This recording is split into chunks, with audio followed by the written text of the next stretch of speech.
A massive hospital collapses during one of the deadliest earthquakes in human history. Rescuers arrive, nothing but twisted metal, crushed concrete.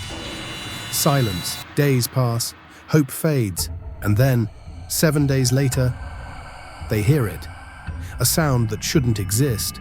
A baby crying, not just one, but multiple newborns pulled alive from the rubble against every rule of medicine.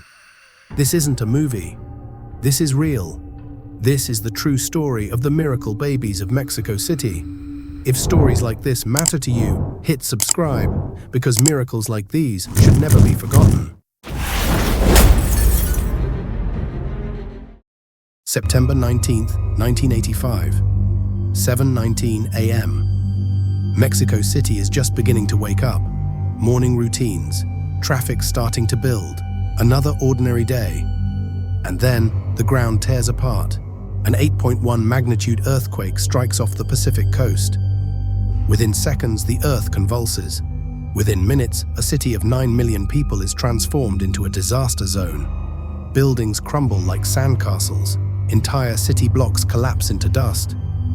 Screams echo through the streets. Sirens wail.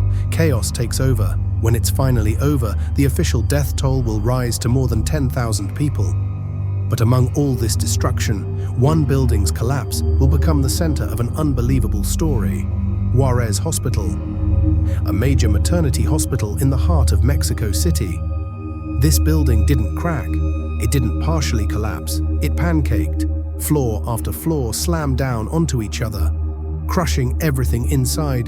The east wing, where the maternity ward was located, was completely destroyed.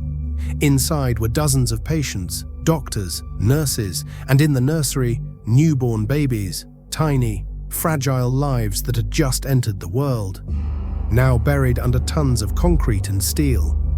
The first responders who arrived at the scene were devastated. The destruction was so complete that many believed no one could have survived.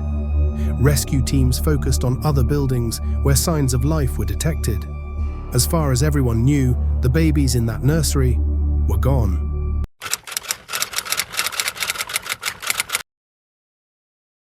But this is where the story takes an extraordinary turn.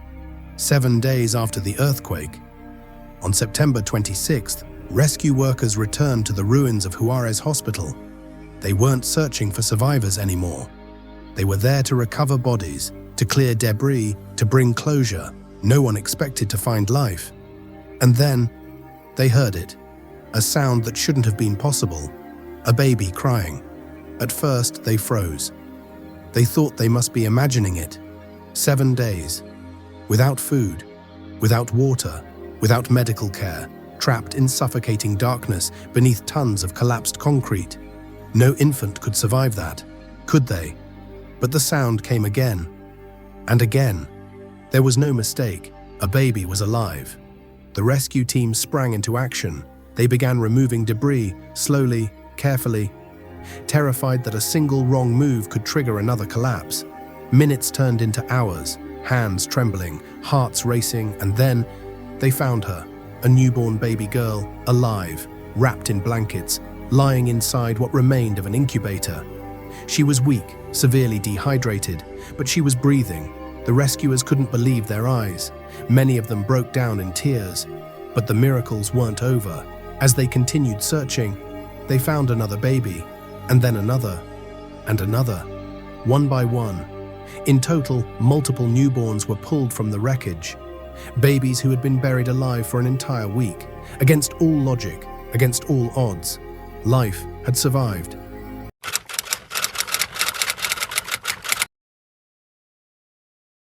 The city that had been mourning suddenly had something to celebrate. News spread like wildfire. Across Mexico City, people began calling them Los Niños del Milagro, the miracle babies.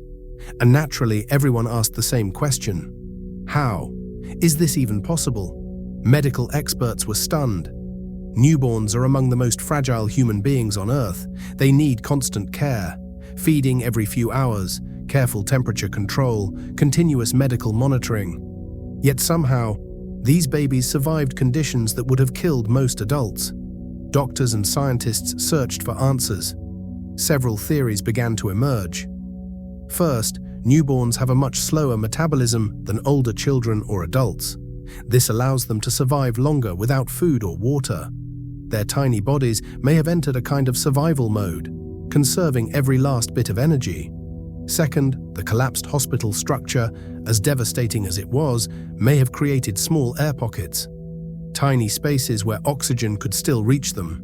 Incubators and hospital equipment may have formed unexpected protective barriers, shielding the babies from crushing debris. Third, temperature. September in Mexico City is relatively mild, not extremely hot, not dangerously cold. The babies didn't freeze, they didn't overheat. Both outcomes could have been fatal. But there was something else, something even more fascinating. Researchers pointed to a powerful instinct called the diving reflex, especially strong in newborns. When infants are under extreme stress, their bodies automatically slow their heart rate and redirect blood flow to the most vital organs, the brain and the heart. It's an ancient survival mechanism, one that may have helped them endure the impossible. Still, even with all these explanations, doctors admitted something profound. What happened was extraordinary. One neonatologist said at the time, "Medically, we can explain pieces of their survival, but when you look at the complete picture, it defies logic." And that's why, to this day, they aren't just remembered as survivors, they are remembered as miracles.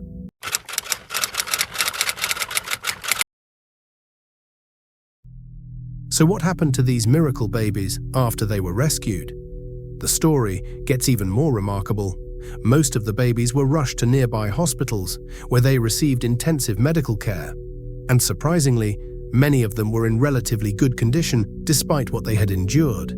They were dehydrated, some had minor injuries. But then came the most heartbreaking part of the story. Many of the babies' medical records had been destroyed in the hospital's collapse. Doctors and nurses who could have identified them were gone. Parents who had been inside the hospital during the earthquake never survived. Suddenly, authorities faced an impossible question. How do you reunite babies with their families when you don't even know who they are? In 1985, DNA testing wasn't widely available like it is today, so officials relied on anything they could. Physical descriptions, birth times parents might remember, birthmarks, and hospital bracelets that somehow survived the rubble. In the days and weeks that followed, grieving parents who had survived the earthquake began coming forward, hoping, against all odds, that their newborn might still be alive. Some reunions were nothing short of miraculous. Parents held their babies again after believing they were lost forever. But for others, something extraordinary happened. Families stepped forward to adopt them.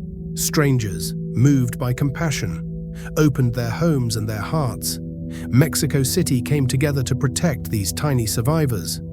Years later, some of the miracle babies have shared their stories. They grew up knowing they were part of something far bigger than themselves, that their very existence was proof of resilience, of unity, and of hope. Born beneath the rubble, they survived, so the world would remember that even in tragedy, humanity can rise.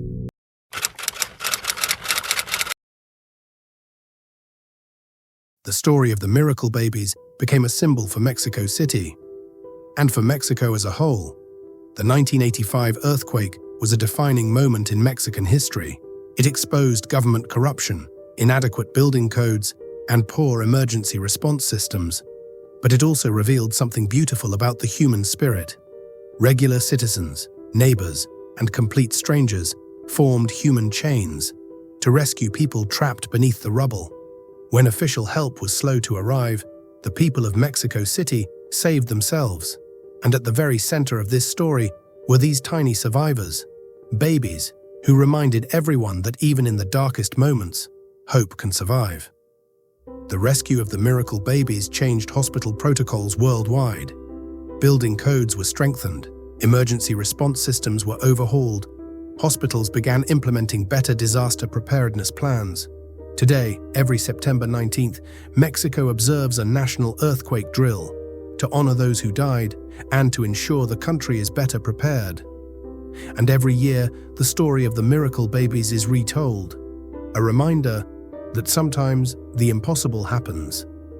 Some of these survivors are now in their late 30s.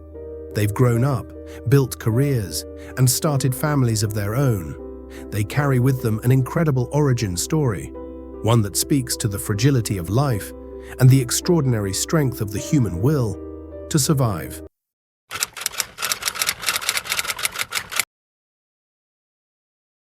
The miracle babies of Mexico City weren't just survivors of an earthquake. They became symbols of hope in a tragedy that could have broken an entire nation's spirit. Their story reminds us that even when everything seems lost, even when the odds are impossibly stacked against us, life finds a way. Those tiny heartbeats continuing in the darkness beneath the rubble for 7 long days proved that miracles don't exist only in stories. Sometimes, miracles are born in the most unexpected places, during the most devastating moments. If this story moved you, take a second to hit the like button and share it with someone who needs hope today. Drop a comment below and tell me what this story made you feel, because history is full of stories like this. Stories of survival, of hope, and of the incredible resilience of the human spirit. I'll see you in the next video. Until then, stay curious and never stop believing in miracles.